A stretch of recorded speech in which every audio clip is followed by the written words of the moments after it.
and we are honored to have him on our show tonight. He joins us now. Bobby, thanks so much for coming on.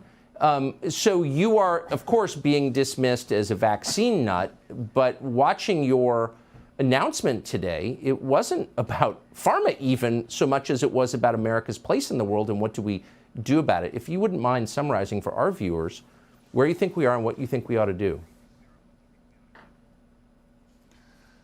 Well, I gave a long speech, Tucker, and thank you again for having me on. Of course. And for that very kind of an introduction. You know, I think that the general theme of my speech was this corrupt merger of state and corporate power, which is turning our country into a corporate kleptocracy, into a system of socialism for the rich, and this kind of a cushy socialism for the rich, and this kind of brutal, merciless capitalism for the poor. It keeps us in a state of war. It bails out banks at the same time that last month, the United States government told 30 million people it was cutting their their food stamp checks by 90%. It took 15 million people off of Medicare. The same month, it gave $300 million to the Silicon Valley Bank and tapped up the cost of the Ukraine war to $113 billion. We're sending $113 billion to the Ukraine. The entire budget of EPA is $12 billion. The budget of CDC is $11 billion. We have 57% of American citizens could not put their hands on $1,000 if they have an emergency. A quarter of our citizens are hungry. So we're cutting welfare and food stamps by 90%. And we're bailing out the bankers. We're paying for a war that, we can't afford. And with the way that we do this is by printing money. We've printed 10 centuries of money in the last 14 years. And that caused the inflation, which raises food, which is a tax on the poor.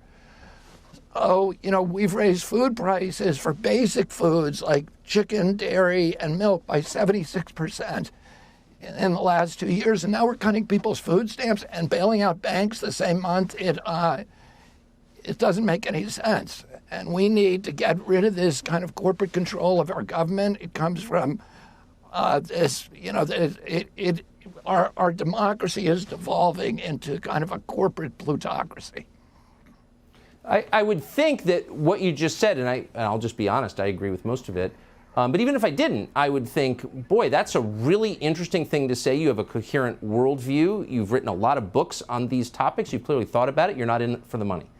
So don't these issues deserve a wide hearing before the public entering a presidential year? It seems to me that they do. I would think they would, and particularly the issues of war. And, my son went over and fought in the Ukraine, as I said today. I think people, the major doyens, sort of diplomatic, the most respected diplomatic gurus like Henry Kissinger and Jack Matlock and Larry Wilkinson have all said the Ukraine war is a huge problem for our country because from a geopolitical standpoint, it's driving the Russians close to the Chinese, which is the worst thing for us. But we're there for the right reasons because we have tremendous compassion for the Ukrainian people and the illegal invasion, the brutality, and also their valor and their courage. My own son was serving over there. He joined a special forces unit as a machine gunner. He fought in the Charkiv offensive. Americans care about the underdog. They care about that kind of suffering. But the question is, why are we in the Ukraine? Because Lloyd Austin, the Secretary of Defense, said that we're there to exhaust the Russians. President Biden has said that we're there to deplatform, to depose Vladimir Putin. And if that's why we're there, and we're killing a lot of Ukrainians as pawns in a proxy war between two great powers. Here's one last thing I would say. Nobody talks about this. There's 14,000 Ukrainian civilians who have died, but 300,000 troops. The Russians are killing Ukrainians at a 7-to-1 to 8-to-1 ratio.